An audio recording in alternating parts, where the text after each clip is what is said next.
ঈদের পরের দিন আজকে পাখিগুলোর কাছে খুব তাড়াতাড়ি চলে আসছে, কারণ আজকে আর ঘুমটা দেরি করা যাবে না।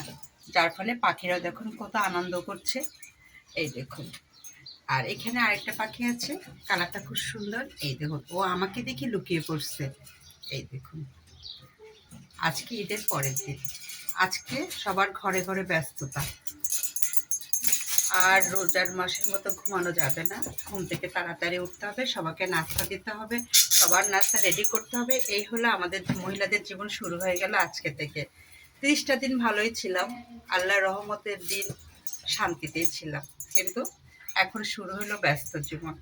সকাল হয়েছে, ঘুম থেকে উঠতে হবে, সবার নাস্তা রেডি করতে হবে, সবাইকে বিদায় দিতে হবে, সবার জন্য সব কিছু করতে হবে।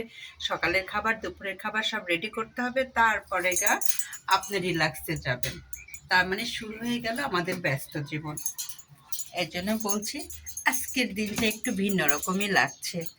30টা দিন পার করার পরে আজকের দিনটা মনে হচ্ছে একটু মানে ঝামেলায় মনে হচ্ছে।